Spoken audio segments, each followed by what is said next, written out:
Sama. Kita hidup di atas dunia, kita nggak tahu betapa untungnya mereka yang cinta sama habaib dan betapa ruginya mereka yang benci sama habaib, kecuali nanti di akhirat. Ketika Allah Subhanahu wa taala memberikan perintah kepada kita yang beriman, ya ayyuhalladzina amanu shallu alaihi wa sallimu taslima.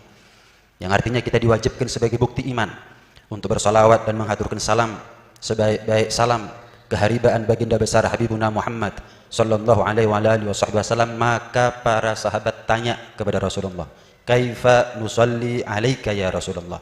Ya Rasulullah, sebagai tanda bukti iman kami wajib bersalawat kepada Anda. Tolong ajarkan kepada kami cara bersalawat itu bagaimana. Perhatikan bagaimana jawab Rasulullah SAW. Yang ditanya sahabat cara bersalawat kepada Rasulullah. Tapi lihat jawaban Rasulullah SAW. Beliau mengatakan, Allahumma salli ala Muhammad wa ala ali Muhammad. Kalian di dalam bersalawat kepada aku jangan lupakan keluargaku, zuriyah keturunanku, keluargaku. Karena itu tidak patut kapan kita bersalawat kepada Nabi tanpa disertai dengan salawat kita kepada keluarga Nabi SAW. Itu namanya salawat batrok, salawat yang buntung, salawat yang tidak sempurna, maaf, salawat yang cacat. Kapan kita bersalawat kepada Nabi tapi tidak bersalawat kepada keluarga Nabi SAW. Cukup satu hadis ini sebagai pelajaran buat kita bahwa keluarga Nabi, ahlul bait, dzurriyyah, keturunan beliau selalu ada dalam benak-benak Rasulullah SAW. Selalu ada dalam hatinya Rasulullah SAW. Kata Al-Imam Syafi'i sampai-sampai mengatakan dalam syairnya, ya ala baiti Rasulillahi hubbukumu fardun minallahi fil Qur'ani anzala. Wahai ahlul bait, wahai habaib, wahai anak cucu dzurriyyah keturunan Rasulullah SAW, cinta kepada kalian itu adalah kewajiban dalam Al-Qur'an. Yakfikum min azimil fakhri annakum man lam yusalli alaikum la salata lahu. Cukup bagi kalian sebagai kebanggaan kapan ada orang sholat tapi nggak sholawat kepada kalian ahlul bait, nggak sholawat kepada keluarga Nabi SAW, la salata lahu, maka nggak ada sholat bagi dirinya. Dalam Godim mazhab Syafi'i, orang yang sholat kalau perlu saking banyaknya serukuk sampai bungkuk, banyaknya sujud sampai rengat batui, tapi lupa dia nggak bersolawat kepada keluarga Nabi, maka sholatnya tertolak, sholatnya tidak diterima oleh Allah Subhanahu wa taala alias batal. Kita kalau baca Al-Quran, kita menjadi mulia gara-gara kita baca Al-Quran, bukan Al-Quran menjadi mulia gara-gara kita baca. Kita sekarang duduk di masjid, kita menjadi mulia gara-gara masjid, bukan masjid ini menjadi mulia gara-gara kita masuk. Kapan kita bersalawat kepada Nabi Muhammad SAW, kita buntut dengan kemuliaan Rasulullah SAW. Bukan Rasulullah tambah mulia gara-gara salawatnya kita, gak ada harganya salawatnya kita. Cukup bagi Rasulullah adalah salawatnya Allah dan para malaikat. Sama, kapan Anda cinta kepada habaib, bukan habaibnya tambah mulia gara-gara Anda cintai. Cukup bagi mereka kemuliaan yang datangnya langsung dari Allah Subhanahu wa taala. Tapi Anda kapan cinta sama mereka, Anda yang tambah mulia di sisi Allah Subhanahu wa taala.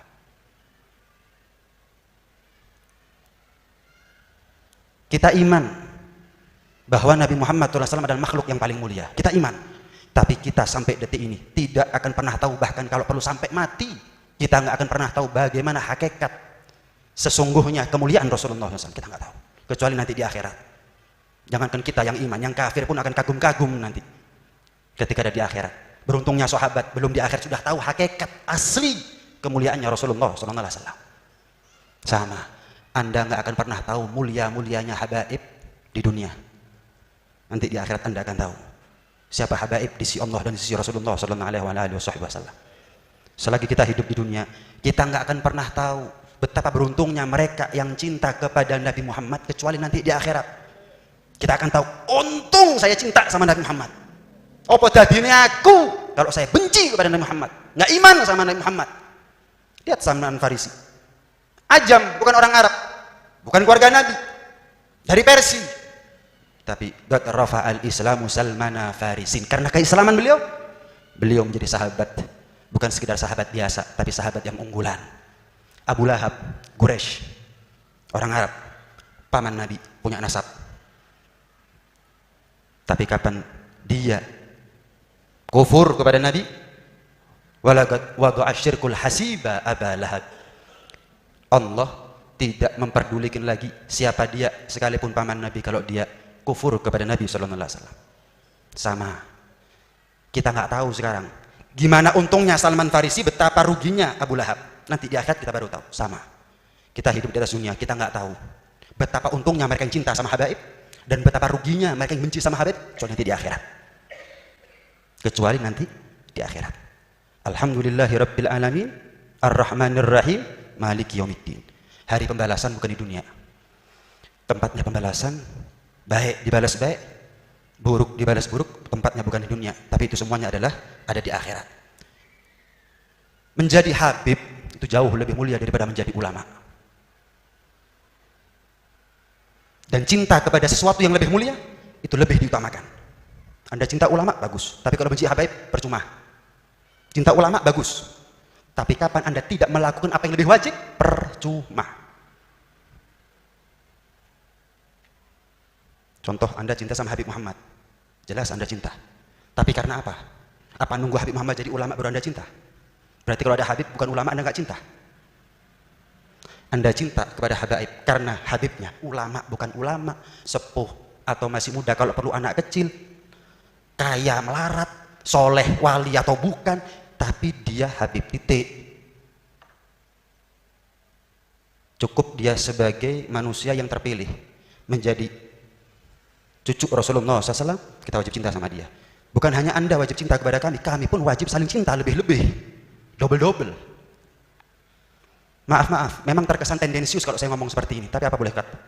Apa boleh buat? Ulama sepuh yang ngomong seperti ini sudah meninggal semuanya. Yang ada sekarang ulama nggak ada bicara masalah seperti ini. Tidak ubahnya kami hanyalah sekedar orang tua yang ngajarkan kepada anak untuk hormat sama orang tua. Apakah berarti orang tuanya gila hormat? Ingat, Anda tidak memuliakan kami tidak butuh kemuliaan daripada Anda. Jadi Umar bin Khattab ketika masuk ke dalam Islam menjadi khalifah, beliau pakai pakaian yang biasa, compang-camping. Dia ejek dilokno sampai kafir Quraisy.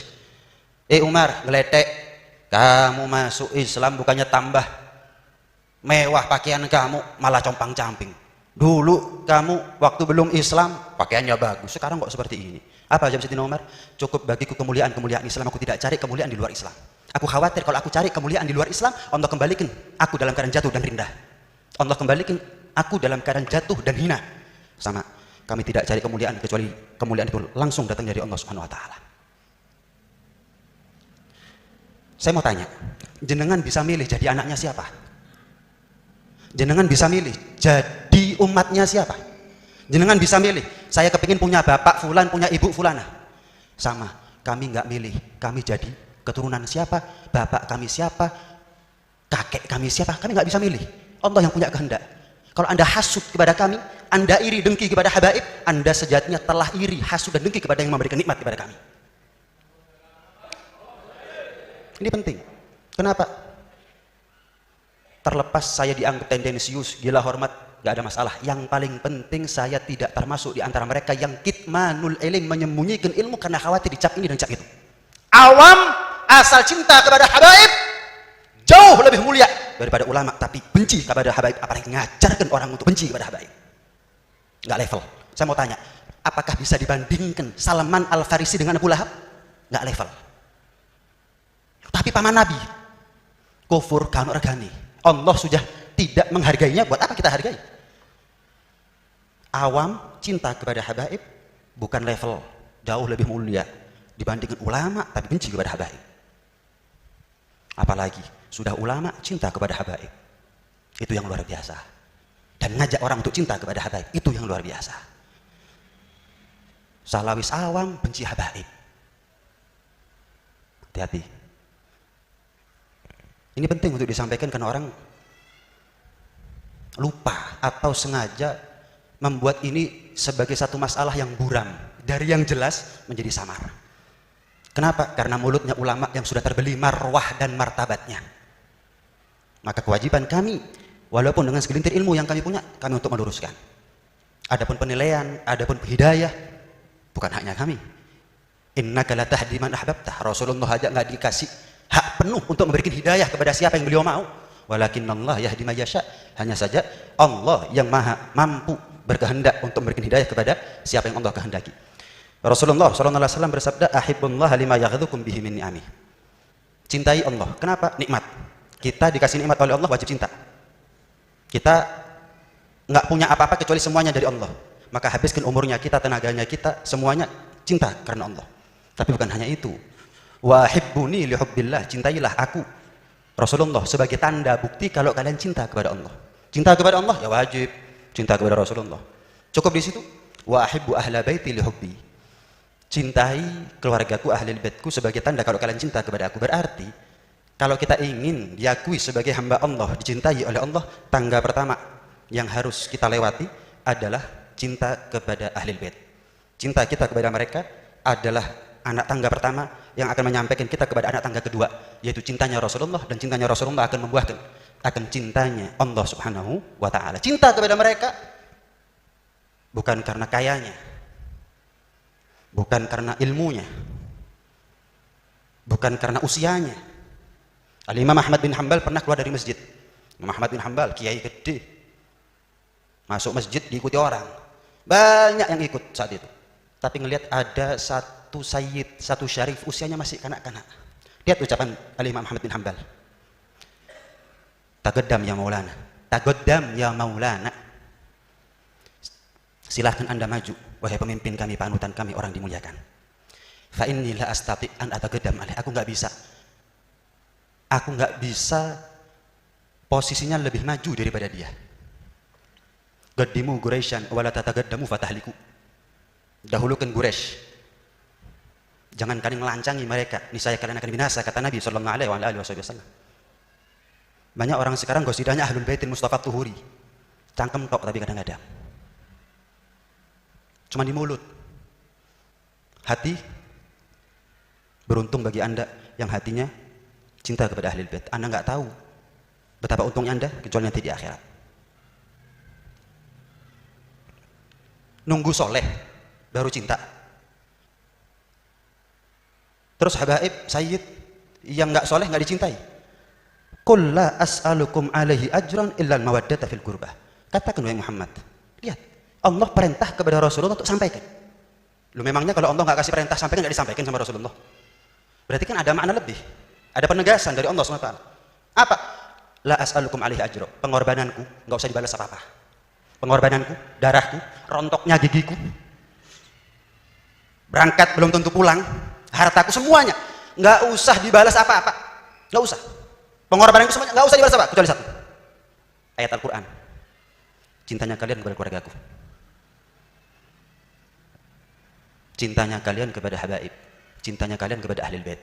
Itu satu-satunya cara kita untuk balas budi kepada Rasulullah. Itu tanda terima kasih, tanda terima kasih kepada Rasulullah. Walaupun nggak mungkin terbalas, orang tua aja nggak mungkin terbalas, kan perannya mereka, pengorbanan mereka, apalagi Rasulullah SAW. Anaknya guru kan guru, anaknya Nabi, anaknya guru kan guru. Kita hormat kepada anaknya kiai dalam rangka kita berterima kasih kepada kiainya. Anaknya Nabi, cucunya Nabi, keturunannya Nabi, lupa kita kepada Nabi. Kalau ada sayyid nakal, nasihati kalau mampu. Kalau nggak mampu, urusan keluarga. Mulut dijaga. Mulut dijaga. Ngerasani sopo ae haram. Ngerasani putune Nabi, sampean jawab dewi. Fitnah siapapun hukumnya haram, dosa gede. Wailul likulli humazatil lumazah. Fitnah cucunya Nabi, jawab dewi.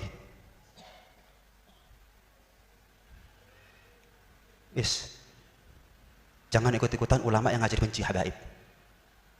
Umdur magol wala tandur margol. Lihat yang disampaikan, jangan lihat siapa yang menyampaikan. Kebenaran yang mereka sampaikan ada pada diri kami. Kebenaran yang mereka sampaikan ada kepada ulama kami, Ahlus Sunnah wal Jamaah. Jadi jangan dengarkan patenono YouTube ile ono kiai ulama ngajari wong benci habib, patenono. Cari yang lain. Apa yang mereka sampaikan benar ada pada diri kami, ada pada ulama-ulama yang kenceng ada kok. Kita tapi bodoh. Cuman akalnya yang beda, isi hatinya yang beda. Sering kita dengar, sering kita sampaikan, sering kita tahu. Cinta kepada habaib itu nggak butuh dalil yang sahih. Al-Quran terlalu sahih. Al-Quran terlalu sahih sudah. butuh hati yang sahih, hati bersih. Dikasih tahu sekali cukup, tapi hati kalau sudah kotor, ketunyan, fatwa sesuai pesanan Al-Quran juga bakal di ngerokno, dicari dalilnya segala macam.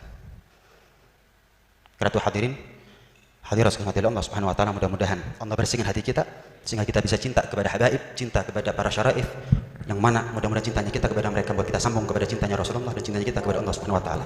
Mudah-mudahan kasih panjang umur, sehat walafiat para guru kita, para orang tua kita semuanya, fil khair wal lutuf wasi'al afiyah, dalam keadaan taat kepada Allah, patuh kepada Rasulullah sallallahu alaihi wasallam. Wa hadza ma aqulu lakum wa la'afu minkum.